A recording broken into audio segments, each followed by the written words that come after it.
Bismillahirrahmanirrahim. Assalamualaikum. Khabar semua. Uh, Baiklah. Pada hari ini saya akan berkongsi sebuah kisah atau pengkisahan pemimpin ya dalam sejarah Melayu sebagai petunjuk masa depan bagi generasi muda ya. Saya Profesor Madya Dr. Nur Azimah binti Zakaria daripada Fakulti Bahasa dan Komunikasi UPSI. Baik, terlebih dahulu saya akan menjelaskan mengenai sejarah Melayu sebagai sebuah teks sastra sejarah ya atau historiografi Melayu. Sebagai sebuah karya sastra sejarah ataupun historiografi Melayu, mestilah di dalam karya tersebut mengandungi unsur sastra, mengandungi unsur sejarah yang berkisar, yang mengisahkan susur galur keturunan raja-raja Melayu yang mempunyai kisah-kisah suka duka politik, ekonomi, sosial, ya, adat istiadat masyarakat pada zaman tradisi. Dan peri pentingnya teks sejarah Melayu ini ialah menceritakan tentang jatuh bangunnya sebuah kerajaan Kesultanan Melayu Melaka ya, untuk kita renungi, untuk kita perhalusi, untuk kita mengambil iktibar dan mengambil panduan ya, apa yang berlaku, apa falsafah, apa nilai-nilai, apa pemikiran, apa pengajaran ya yang terdapat di dalam karya agung atau magnum opus Melayu ini ya. Ya, seperti mana yang kita ketahui ya, teks sejarah Melayu ini dikarang oleh Tun Sri Lanang ya, Tun Sri Lanang. Dan sebagai sebuah teks sastra sejarah ya, kecenderungan pengkaji sekarang ya cuba mencari fakta sejarah di dalam teks sastra sejarah ya tersebut. Dan malangnya apabila kita bersikap seperti itu ya, apabila kita cuba membataskan ya, kita meletakkan satu garisan ya, satu batasan, unsur sejarah, unsur sastranya kita pisahkan, maka kita akan bersikap seperti mana yang berlaku pada abad ke-19 ya, yang telah dilakukan oleh para orientalis barat, yang mana mereka juga cuba mencari kebenaran, cuba mencari fakta, cuba mencari unsur-unsur sejarah di dalam karya-karya agung ini. Dan malangnya mereka telah menjadi salah tanggap, salah faham, salah tafsir tentang konteks sejarah yang difahami dalam pemikiran masyarakat Melayu tradisi ya pada masa itu. Jadi sebagai seorang pengkaji, besarlah harapan saya membetulkan salah tanggap pengkaji-pengkaji muda yang cuba mencari nilai sejarah di dalam teks sastra sejarah ya, perlu meletakkan diri mereka, perlu meletakkan pemikiran mereka seperti mana masyarakat Melayu tradisi. Barulah kita akan jumpa, barulah kita dapat mencari gali makna sebenar mengapa karya itu ditulis, mengapa karya itu mengandungi unsur mitos, mengapa rajanya diberikan sifat-sifat supernatural ya, mengapa unsur sejarahnya bercampur gaul dengan unsur sastra ya, kenapa raja itu disifatkan sedemikian rupa ya, kenapa banyaklah persoalan-persoalan yang kita boleh rungkaikan ya sekiranya kita membaca teks sejarah Melayu atau karya agung kita ya, mengikut kepada konteks zaman itu ditulis ya. Maksud saya bukan kita mengkajinya mengikut kepada zaman kita atau zaman di mana kita memahami konsep sejarah yang pada masa sekarang ya. Jadi saya tegaskan sekali lagi, sekiranya kita cuba untuk mencari makna sejarah, kita perlu melihat kepada konteks zaman karya itu dilahirkan, supaya kita tidak menjadi seperti mana orientalis barat yang satu ketika dahulu ya, pada abad ke-19 ya, akibat kegagalan mereka membaca manuskrip kita ya, manuskrip sejarah Melayu ini menyebabkan mereka telah mengatakan karya agung ini penuh dengan kebodohan, penuh dengan penipuan ya, kerana mereka tidak menemui fakta sejarah yang sebenar, seperti mana perkataan siarah atau sejarah yang terkandung dalam judul karya-karya agung kita ya. Seperti mana yang kita tahu di dalam teks sastra sejarah ini atau sejarah Melayu atau lebih dikenali dengan Sulalatus Salatin ya, mengandungi banyak peristiwa ya, banyak peristiwa mitos ya, banyak peristiwa legenda yang sebenarnya perlu diangkat, yang perlu dilestarikan, yang perlu menjadi warisan, kerana melalui unsur mitos itulah ya dicerminkan susur galur keturunan Kesultanan Melayu Melaka ya, sehinggalah sekarang ya. Jadi unsur mitos itu konsepnya berbeza dengan makna dongeng ya. Mitos itu ialah sesuatu kepercayaan yang dianggap benar-benar berlaku ya, yang dianggap suci, yang dianggap sakral ya, dalam pemikiran masyarakat Melayu tradisi ya. Mereka percaya perkara itu benar-benar berlaku ya. Jadi kita tidak boleh samakan konsep mitos itu dengan dongeng ya. Dongeng yang kita fahami sekarang sesuatu yang fiction ya, yang tidak nyata ya, dan tidak seperti mana mitos ya. Jadi perlu meletakkan satu batasan yang sebaik-baiknya lah apabila kita mengkaji karya agung ini ya. Dan menariknya, apa yang saya nak kongsikan ialah tentang kisah-kisah pemimpin ya, sama ada rajanya atau pembesarnya ya, yang menaungi jalan cerita di dalam sejarah Melayu ini ya. Di dalam sejarah Melayu ini ya, ada raja-raja yang sangat hebat ya, yang menentukan jatuh bangunnya sesebuah kerajaan ya. Raja yang hebat semestinya lah kerajaannya juga akan hebat ya. Sekiranya raja itu zalim, maka kerajaannya runtuh ya. Dan berdirinya seorang raja itu adalah tidak mungkin dia akan boleh berdiri sendiri tanpa dibantu oleh pembesar-pembesarnya ya. Jadi di dalam sejarah Melayu ini kejayaan sesebuah kerajaan itu adalah dimainkan peranannya oleh peranan sultan itu sendiri dan dibantu oleh pembesar-pembesarnya ya. Jadi di dalam sejarah Melayu ini ya, terdapat ya kisah Iskandar Zulkarnain ya. Di dalam menariknya ya, Iskandar Zulkarnain ini dikaitkan dengan keturunan Kesultanan Melayu Melaka ya.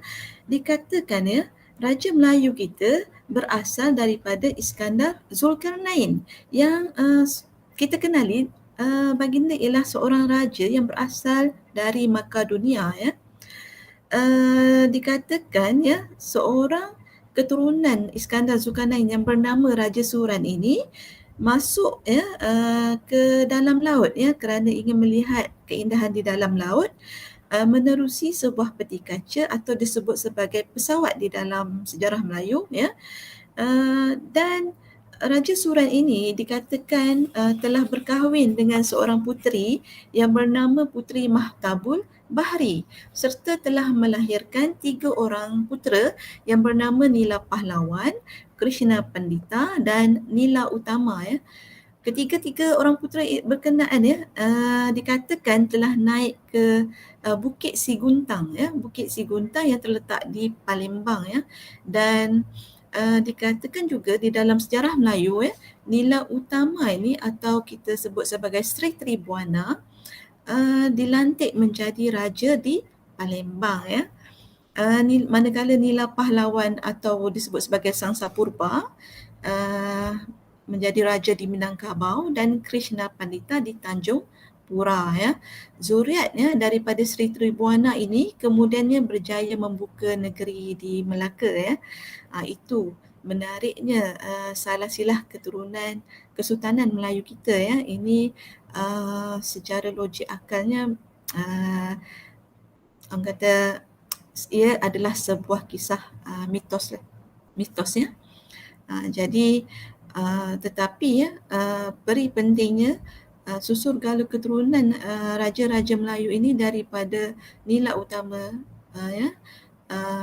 atau adiknya yang dua lagi nila pahlawan Krishna Pandita. Mereka inilah yang menyusur galurkan keturunan Kesultanan Melayu dan kisah ini juga berjaya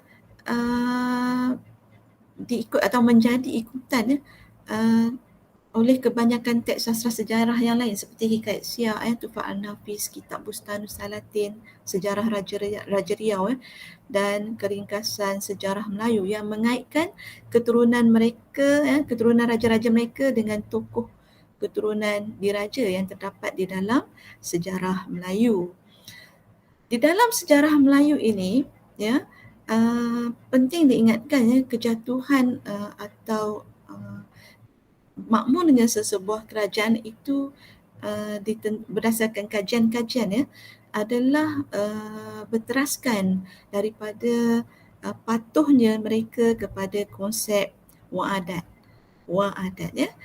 di dalam sejarah Melayu wa'adat ini dikatakan satu bentuk perjanjian di antara raja dengan rakyat wa'adat ini berlaku di antara Demang Lebar Daun yang mewakili golongan rakyat dan Sri Tribuana yang mewakili golongan diraja dan bertitik tolak daripada wa'adat tersebut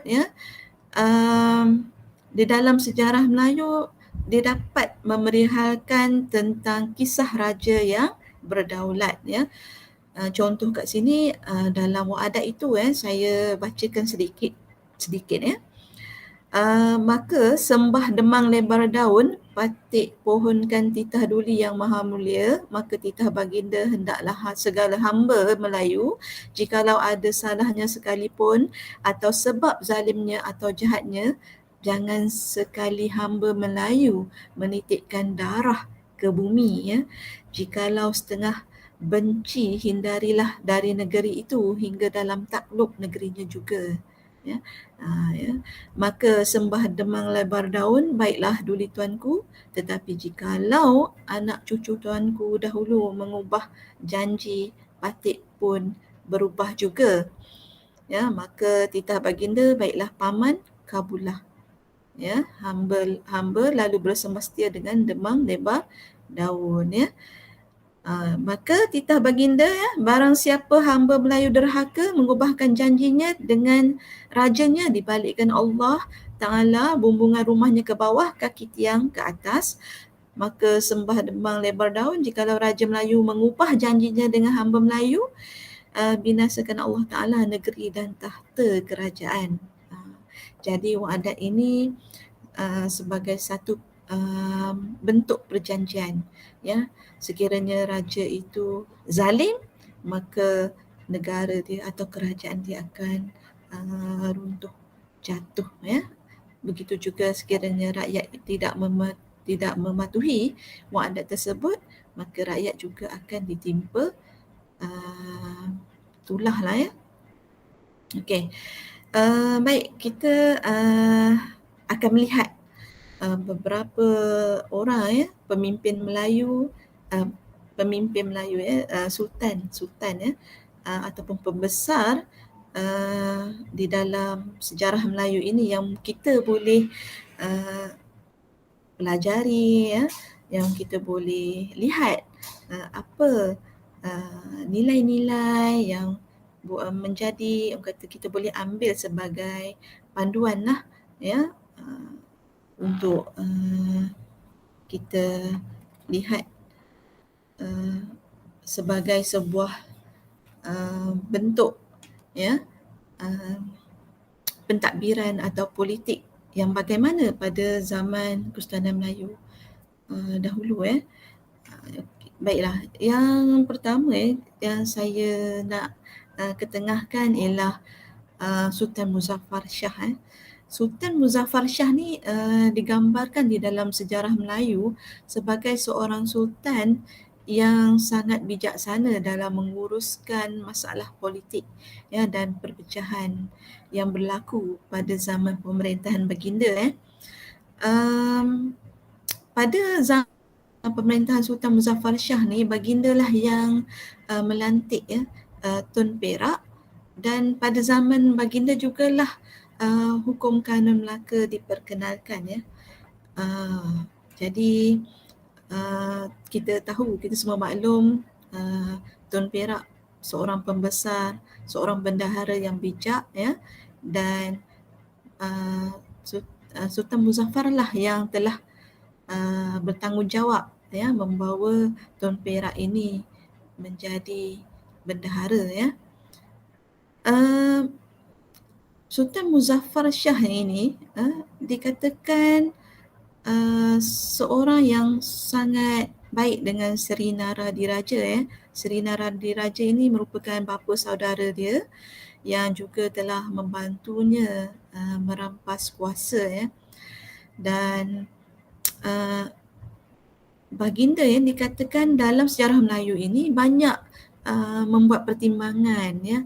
Sebelum membuat keputusan, dia banyak membuat pertimbangan, banyak memperhalusi sebelum menjatuhkan apa-apa keputusan, ya, dan berbincang terlebih dahulu dengan pembesar-pembesarnya, ya.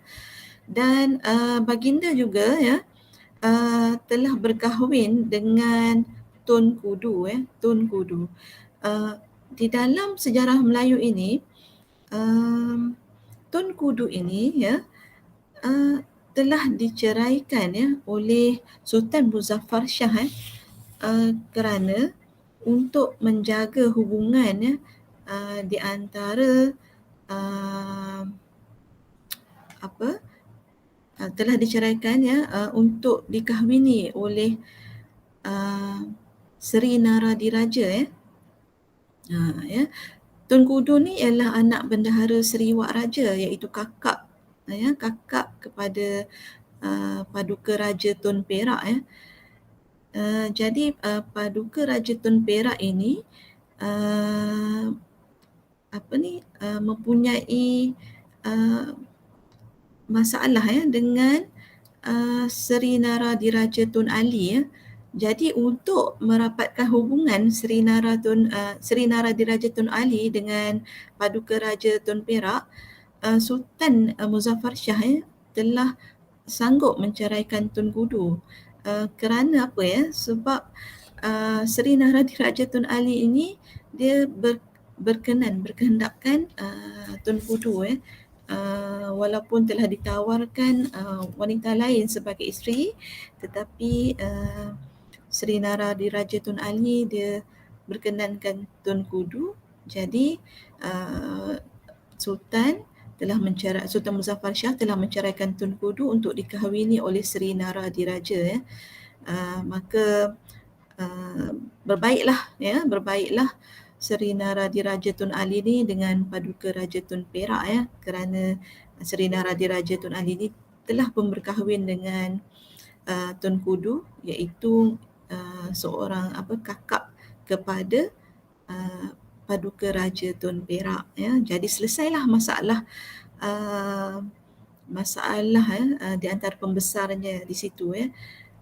Baik, baginda ni sekiranya kita lihat dia sanggup berkorban, walaupun dia tahu pembesarnya mungkin dapat menyelamatkan negara dengan keputusan yang telah dibuat.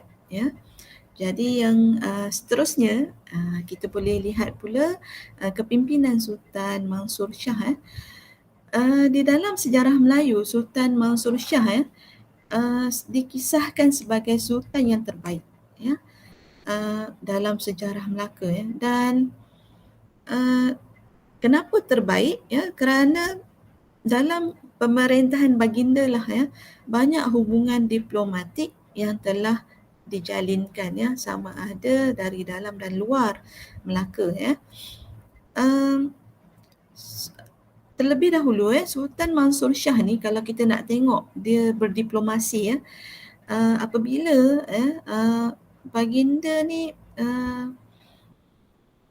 telah dapat menyelesaikan satu masalah yang besar ya, apabila insiden Raja Muda, iaitu Raja Muhammad ya, telah menyebabkan tu besar ya, anak paduka raja meninggal dunia ya.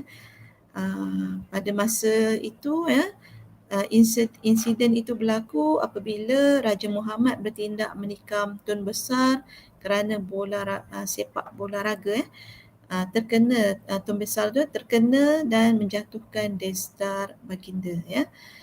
Maka anak-anak buah paduka raja telah berkumpul dan mahu menderhaka untuk membalas dendam, tapi bendahara menentang surat tersebut ya. Tetapi dia bersumpah tidak mahu berajakan Raja Muhammad. Jadi apa yang Sultan Mansur Shah buat ya, baginda tahu anak baginda salah ya, dan baginda telah mempertimbangkan cadangan bendahara, lalu Raja Muhammad telah beraja di Pahang ya, telah dihantar ke Pahang dan beraja di Pahang dengan gelaran Sultan Muhammad Shah ya. Jadi di Pahang ya, Raja Muhammad telah berkahwin dengan Manginera Puteri ya, cucu Sultan Iskandar Sultan, iaitu Sultan Kelantan ya.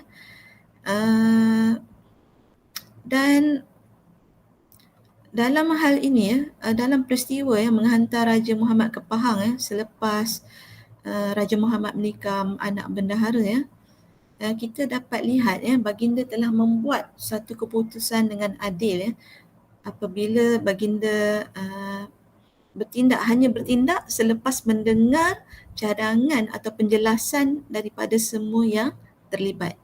Maksudnya baginda mendengar ya, baginda tidak terburu-buru membuat keputusannya sendiri ya. Jadi baginda juga telah menerima cadangan bendahara tanpa bantahan ya. Kerana sebagai pemimpin yang bertanggungjawab, kita lihat baginda sedar nasihat bendahara amat ya berasas.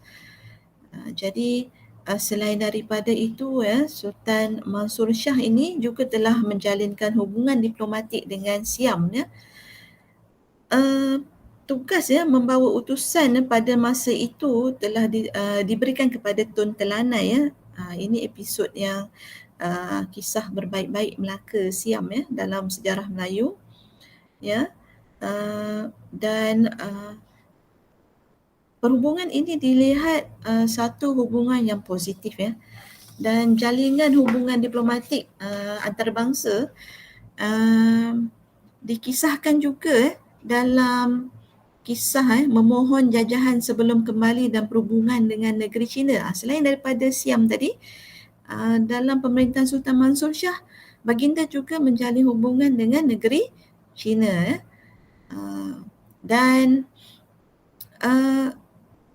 Sultan Mansur Shah juga dikatakan telah datang ya ke Majapahit ya, dengan membawa kekuatan bala tentera dan dipamerkan oleh Sultan Mansur untuk menggentarkan pihak Majapahit ya. Lalu ya, Maharaja Majapahit ketika itu juga telah menyerahkan anak perempuannya yang bernama Raden Galuh Cendera Kirana menjadi isteri baginda ya. Baik, seterusnya ya, Sultan Alauddin Riyad Shah, yang ini dalam sejarah Melayu memang kita tahu Sultan Alauddin Riyad Shah ini sebagai seorang raja yang berjiwa rakyat lah. Kerana apa? Ya, dalam kisah Sultan Alauddin Riyad Shah dan langkah membasmi pencuri ya, Baginda telah keluar melihat, meninjau masalah yang berlaku dalam negerinya pada masa itu berlaku kekacauan berlaku kejadian kecurian yang berleluasa yang orang kata perlu ditangani supaya dapat mententeramkan rakyatnya yang pada masa itu ketakutan. Jadi baginda sendiri telah turun dan meninjau dan akhirnya baginda sendiri yang menangkap pencuri tersebut dan membunuhnya. Pada masa itulah sebuah balai dibina di simpang 4 di setiap negeri di tengah-tengah negeri, minta maaf sebuah balai dibina di simpang 4 di tengah negeri seorang penghulu ditugaskan untuk berkawal di situ sesiapa yang menjumpai harta orang hendaklah dipulangkan kerana jika tidak maka tangannya akan dikerat. Setiap barang yang dijumpai akan dihantarkan ke balai. Pada masa itu memang takutlah pencuri pun takut jadi tenteram, amanlah pada masa itu sebab ketegasan Sultan Alauddin Riayat Shah dalam menangani masalah-masalah yang berlaku dalam negerinya. Baik, yang kisah yang saya nak highlightkan juga tentang kepimpinan Sultan Mahmud. Ini Sultan Mahmud seperti mana yang kita ketahui ramai sarjana yang mengatakan Sultan Mahmud ini sebagai seorang yang zalim, seorang yang jahat, seorang yang tidak berperi kemanusiaan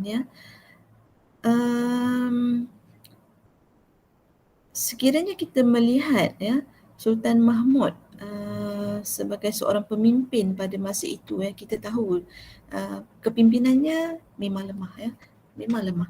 Dia baginda seorang raja yang lemah dalam pentadbiran namun jatuhnya Melaka itu bukanlah disebabkan Sultan Mahmud sahaja bukanlah disebabkan Sultan Mahmud sahaja kerana kita tahu Sultan itu tidak akan boleh mentadbir kerajaannya berseorangan tanpa dibantu oleh pembesar-pembesarnya. Jadi peranan pembesar itu sangat penting. Peranan pembesar untuk menasihatkan raja sangat penting, memberi pandangan jadi pada masa pemerintahan Sultan Mahmud Shah ini kewibawaan pembesar-pembesar itu diragui kenapa pada masa pemerintahan Sultan Mahmud Shah terdapatnya pembesar-pembesar yang korup, yang menerima rasuah, pembesar yang membuat fitnah sesama mereka, pembesar yang tidak setia yang tidak amanah sebabkan itulah jatuhnya Melaka kerana orang-orang yang tidak setia ini maka pentingnya untuk mentadbir sesebuah negara selain daripada mempunyai pemimpin seperti raja yang adil, raja yang boleh mentadbir dengan baik, peranan pembesar itu juga penting di dalam menasihatkan raja dan setia kepada rajanya Sultan Mahmud Shah ini di dalam Sulalatul Salatin dikatakan sebagai seorang sultan yang suka kepada kecantikan wanita di dalam kisah Sultan Mahmud Shah ini terdapat wanita yang 3 orang wanita lah saya boleh gambarkan iaitu yang pertama Tun Teja, yang kedua Puteri Gunung Ledang dan yang ketiga ialah Tun Fatimah di situ kita dapat gambaran bahawa Sultan Mahmud ini dikisahkan sangat sukakan kepada wanita yang cantik dan sekiranya melihat kepada kisah Tun Teja. Tun Teja ini seorang yang cantik, digambarkan ialah anak kepada bendahara Pahang ya. Dan telah bertunang ya, ya. Dan Tun Teja ini digambarkan ya di dalam Sulalatul Salatin ini, kecantikannya diberikan ya melalui pantun ya. Saya baca sikit ya pantunnya. Tun Teja Ratna Menggala, pandai membelah lada sulah. Jikalau tuan tidak percaya, mari bersumpah kalam Allah. Tengok betapa cantiknya sampai sehingga kita disuruh bersumpah lah. Betapa cantiknya Tun Teja itu ya. Tun Teja ya, Ratna Menggala ya, anak bendahara Pahang ya. Pada masa itu bendahara Pahang bergelar Seri Amar Bangsa Diraja, dan Tun Teja ini telah bertunang dengan Sultan Abdul Jamal iaitu Raja Pahang ya. Digambarkan untuk menjadi isteri kedua lah. Sebab Raja Pahang pada masa itu Sultan Abdul Jamal telah mempunyai isteri ya. Digambarkan di dalam sejarah Melayu Tun Teja telah dibawa lari oleh Hang Nadim melalui seorang pelulut. Pelulut ini telah dirasuah, telah diberikan emas dan kain baju yang banyak oleh Hang Nadim ya. Dan diberi juga satu lulut. Lulut ni lebih kurang macam bedak untuk disapu kepada Tun Teja semasa Tun Teja itu dilulut. Dikatakan lulut itu ialah ubat guna-guna untuk memujuk dan melembutkan hati Tun Teja mengikut Hang Nadim ke Melaka ya. Jadi dalam peristiwa ini ya, kita nampak Sultan Mahmud walaupun dah tahu baginda dah tahu Tun Teja itu ialah tunangan Raja Pahang tetapi Han Nadim membawa lari Tun Teja ini ya untuk dikahwinkan dengan Sultan Mahmud ya. Jadi di situ begitulah membawa lari tunangan orang ya melalui Hang Nadim ya. Dalam kisah ini ya, dalam poinnya ya Sultan Mahmud suka kepada kecantikan wanita selain daripada Tun Teja tadi, Sultan Mahmud juga ingin mengahwini Tun Fatimah ya. Tun Fatimah ini ialah wanita yang telah berkahwin ya. Nama suaminya Tun Ali ya. Tun Ali ialah anak Seri Naradiraja ya. Tun Fatimah ialah anak bendahara Seri Maharaja ya. Pada masa Tun Ali dengan Tun Fatimah ini berkahwin, baginda datang ke perkahwinan tersebut dan timbul perasaan dendam di hati Sultan Mahmud kerana bendahara tidak memaklumkan, bendahara Seri Maharaja Tun Mutahir itu tidak memberitahu kepada Sultan Mahmud bahawa bendahara mempunyai anak perempuan yang cantik ya. Jadi baginda kecil hati, timbul perasaan dendam dan akibat daripada fitnah yang berlaku terhadap bendahara Seri Maharaja Tun Mutahir ya,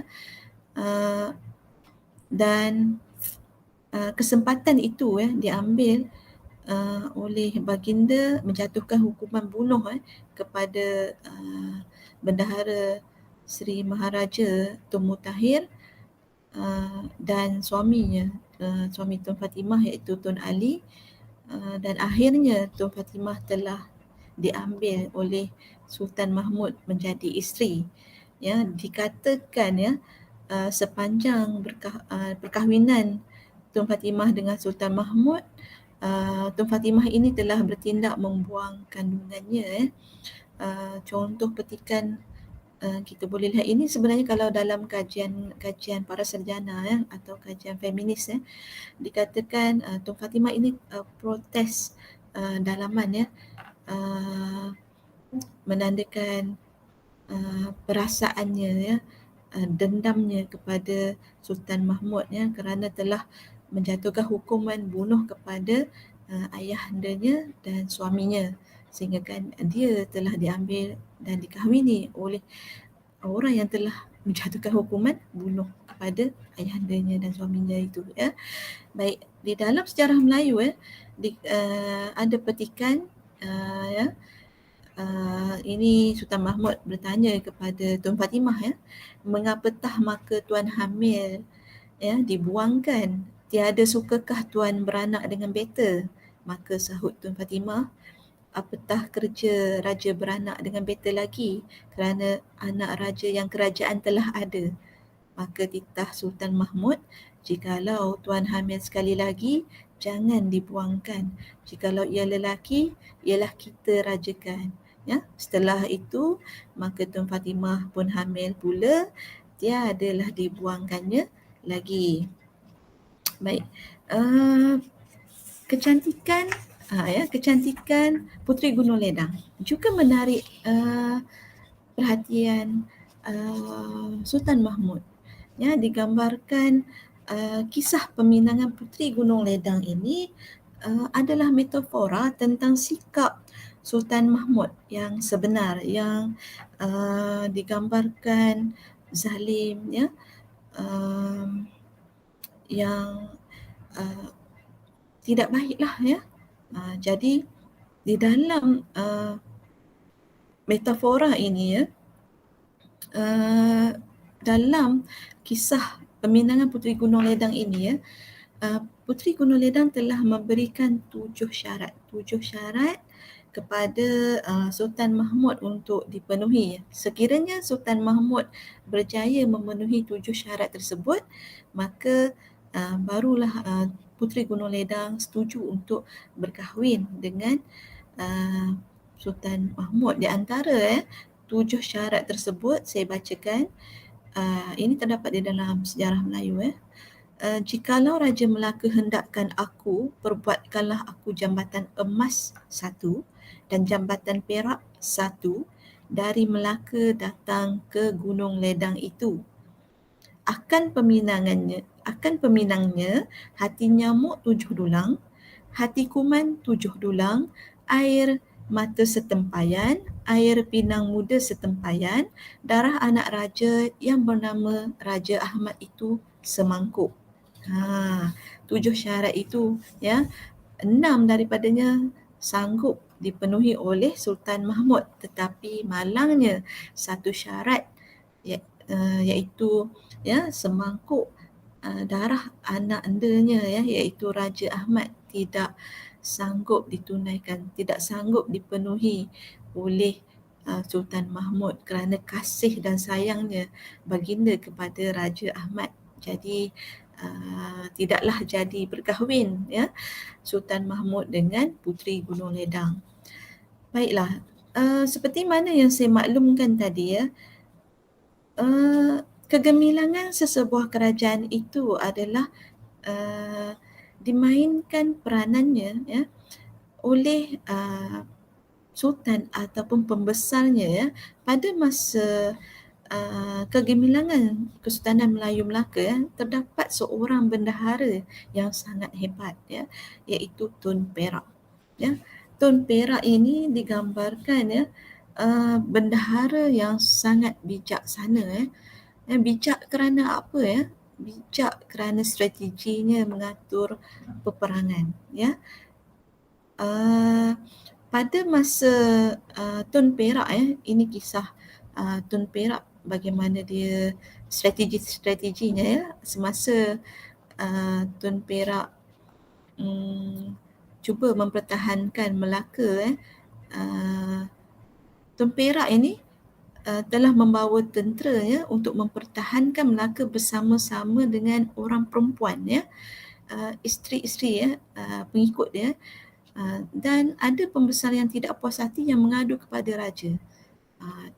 macam pelik kan, kenapa nak bawa isteri anak-anak semua ikut pergi berperang tetapi Tun Perak dia ada jawapannya.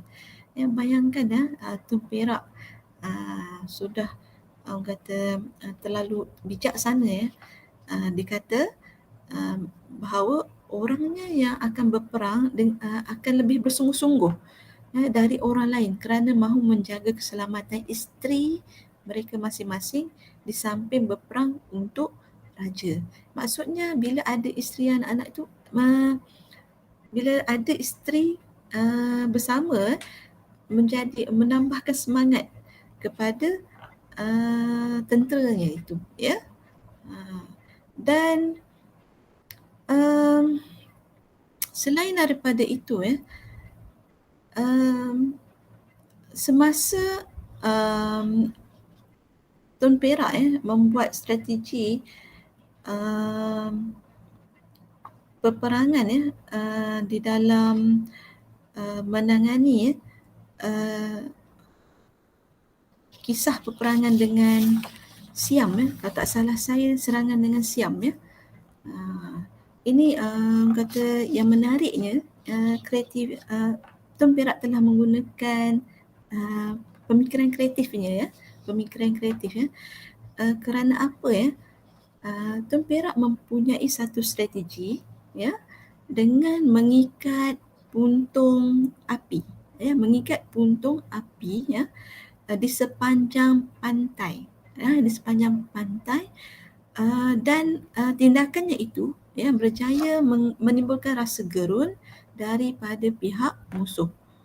Jadi peristiwa itu sekaligus telah membatalkan niat musuh untuk menyerang Melaka jadi orang kata Tun Perak telah memancarkan sifat-sifat yang diyakini yang dapat menyelamatkan Melaka daripada serangan Siam dengan merancang strategi yang kreatif.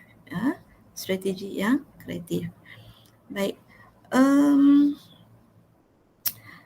Kejatuhan kesimpulan daripada penkisahan yang telah saya kongsikan kegemilangan sesebuah kerajaan atau pemimpin itu adalah kerana muafakat, adalah kerana taat setia pembesar kepada raja tetapi jatuhnya sesebuah kerajaan itu kerana wujudnya pemerintahan yang lemah, pentadbiran yang lemah, pembelotan, rasuah tidak amanah, fitnah menjatuhkan sesama pembesar dan memberi nasihat yang tidak wajar kepada Sultan dalam kisah Sultan Mahmud sehinggakan Melaka jatuh ke tangan penjajah dan inilah yang perlu kita ambil iktibar, yang perlu kita perhalusi, yang perlu kita lihat kembali. Jangan sejarah berulang jangan sejarah berulang. Kita dah nampak di dalam sejarah Melayu kita dah nampak di dalam kisah manuskrip kita kisah kepimpinan Melayu jatuhnya ke sebuah kerajaan itu kerana masalah-masalah dalaman yang tidak diselesaikan, yang tidak ditangani dengan sebaik-baiknya Jadi setakat itu sahaja perkongsian saya pada hari ini. Semoga bermanfaat untuk semua. Sekian, salam. Terima kasih.